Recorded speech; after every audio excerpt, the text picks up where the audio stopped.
This video is made for adult collectors because this pack is still not available in Canada.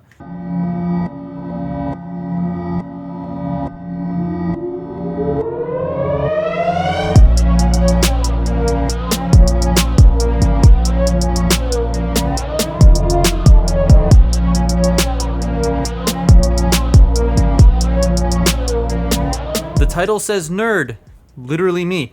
Anyways, this Jungle Mission 3-pack still ain't out here yet, and that's really annoying, so I had to get my friend Dennis to get me one of these from the States and bring it over for TFCon. Thank you very much, Dennis. Man, I'm loving these mainline toys. No, I will not be getting rid of these once the Studio Series ones come out. I will be keeping both, because these are concept and the Studio Series ones will most likely be closer to their final CGI models, so I like having both. These three are Wheeljack, Cheetor, and Nightbird.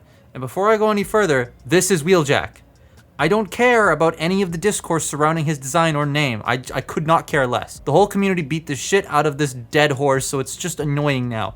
This is Wheeljack. Designs change. Deal with it. The way this pack works is it's $55 US, which comes out to about $18-ish per deluxe US, which is real cheap. And while they do feel a bit cheaper than a regular deluxe and a tad bit smaller, that price is something I can't ignore. It's such a good value for this, I feel. We'll start with Cheetor because he's my least favorite of the three, but he's still good. That's by all means, like, he's not bad. The two different shades of yellow are weird, but the rest of the colors I really like. It's not accurate at all to the film, but since I never bought the Kingdom one, I'm going to use this as my Kingdom Cheetor. This, to my knowledge, also shares nothing with the Kingdom toy. Though it may share engineering elements, there are no parts that are shared at all. I kind of like the brown in the placements on this toy, and the blue they use is very pleasing to look at. His weapons are fine. You get the standard Cheetor tail blade and gun thing, but I do wish he had the spear instead, though I don't know how these were designed, so they could have, like, these are probably designed way before they even knew what Cheetor was going to look like. I will say, due to a smaller amount of moving parts and the type of alt mode he turns into, he feels the most solid of the three to pose and to hold, but I'll show the posing later. Wheeljack looks, again, not accurate to the film, but closer than Cheetor. He also feels the least solid because my copy's torso doesn't want to tab in at all. I have to like shave some plastic down because there's a sprue bit hanging off. I do like the goldish brown they use for this toy, and the sprinklings of white help break that up a bit. It just desperately needs more color, like a lot. The other two have their plastics change in such a way, and the way it's laid out, it looks more like it's broken up.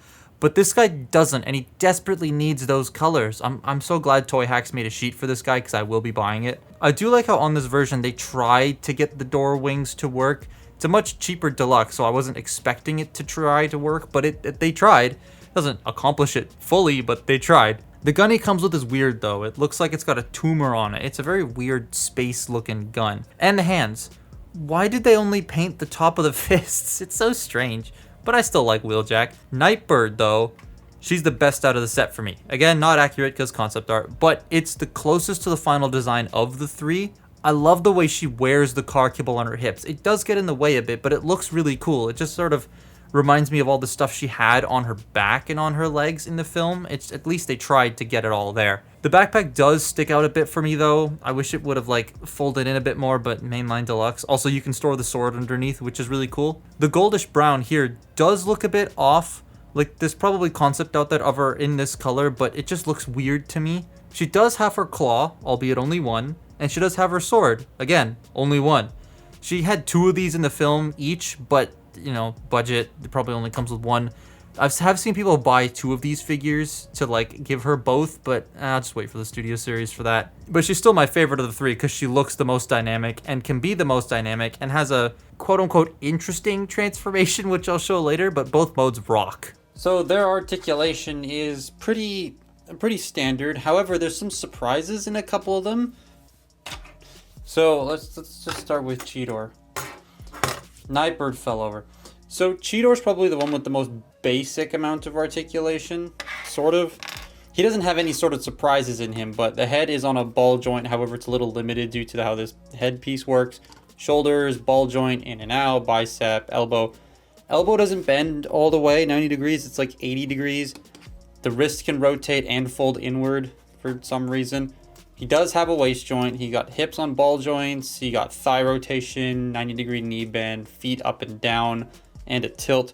So, like, he's pretty standard, right? These don't peg in, but they can move out of the way to accommodate any sort of posing. And they're pretty tight, the joints, so they're not bad.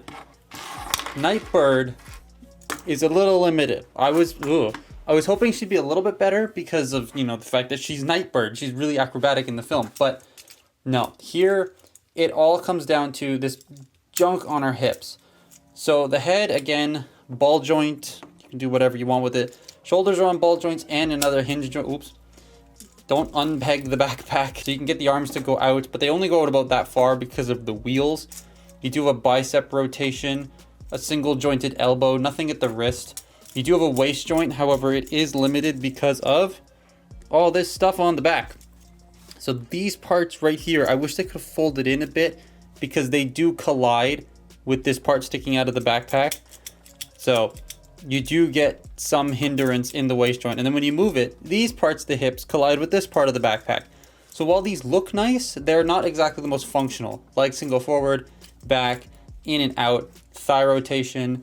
You have a weird knee bend. So you have a knee up here that only bends that far due to the kibble. And then this one down here, which can then do the whole knee thing. But then it looks weird from the front. It's getting stuck. And then you have an ankle tilt up there, and then the toe can move forward and back, but that's for transformation. I don't know how you could use that usefully.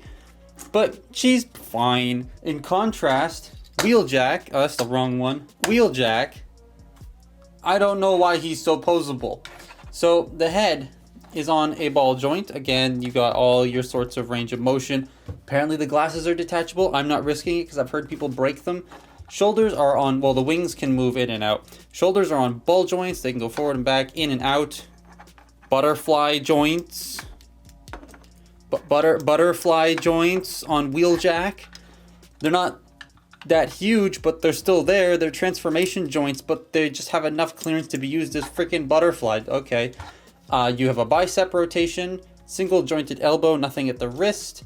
The waist can rotate. If you want to unpeg the torso, you can get an ab crunch sort of going.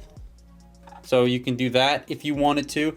Hips can go forward, back, in and out. Thigh rotation, though it's really stiff on my copy. Get back in place. 90 degrees of bend at the knee. The ankles can go down. They can go up. If you shift this plate a little bit, they can go up a little bit further. You got rotation and ankle tilt. So Wheeljack is the most poseable out of the bunch. He has the most amount of joints. And like, because there's nothing hanging off of him other than his doors, there's so much clearance as opposed to Nightbird and Cheetor, because Cheetor's got these weird leg things. But yeah, Wheeljack is probably the most fun to pose around, as if his chest would tab in. I need to fix that. I can still see bits of sprue in there that I haven't shaved off properly. So that's these three. Man, I cannot wait for the other pack, though I already have Bumblebee, so we'll see if I get the singles or anyways, transformations. So you just get all this sort of unsnap.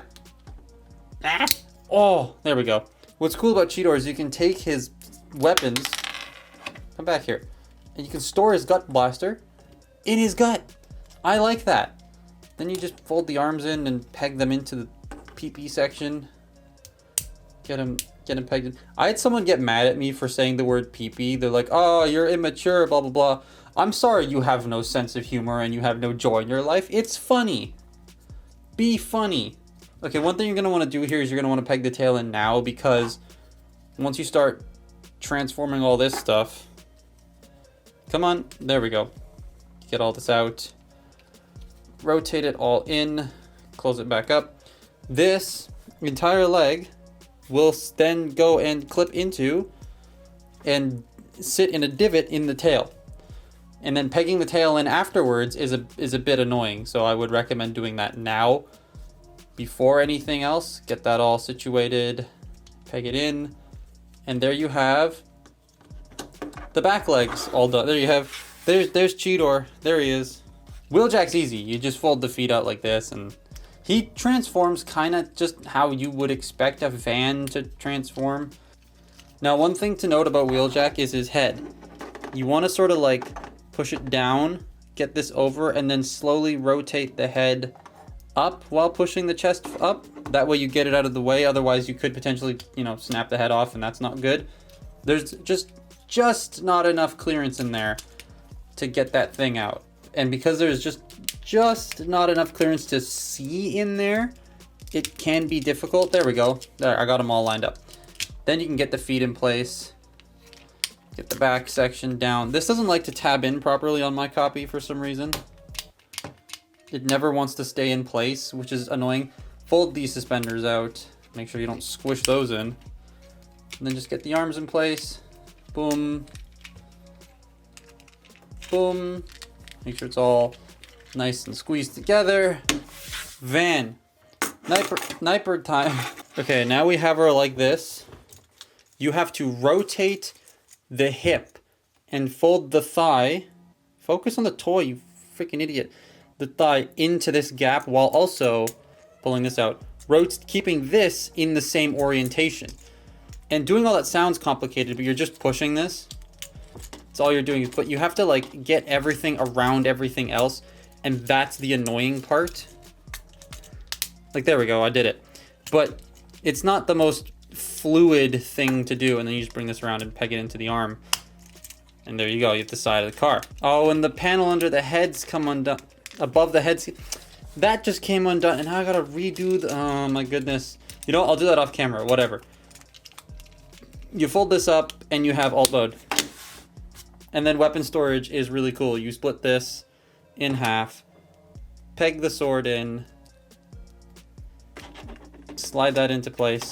Spoiler, that's cool. Alt modes are neat. Again, Cheetor's looks like a mishmash of color, and on this mode, they don't really blend super well as they're placed in weird spots, unlike the robot mode where they sort of work in their separation. But the rest of them look pretty good. Nightbird's colors on the hood, I know, so throws some people off.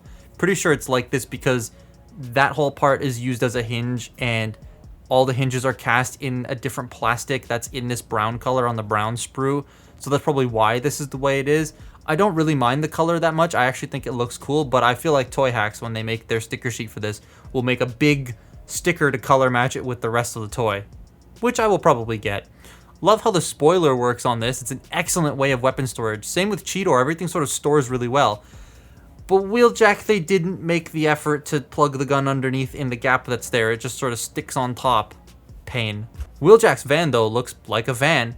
I love van formers. They just appeal to me, and this I love. I do have some paint scratching on the roof, but that's minor. That could have also been how it was transported, because I got this without a box. I'm not blaming Dennis for paint shipping. I don't care about the paint shipping. It's just there. And they, like I said, they made stickers for this, and it makes this look a lot prettier, so I will 100% be buying them. This overall, though, is just a really nice value pack for the 3 pretty good deluxes, and it's like 55 USD, which today, that's a very good price. I definitely recommend getting these 3. No, there's no difference between the packs and the singles, though I wish there was, because that would have been neat. Remember when they used to do that back in the day? You get like a 2-pack on the shelf of X characters with the single release of them having slightly different decos, like battle damage or whatnot. Kind of wish they did that here, but whatever. But yeah, if you can find one, because they're not in Canada, I would say go for it. But that's my look at the Jungle Mission 3-pack. Follow me on Twitter and Instagram, and I will see you next time. Bye-bye.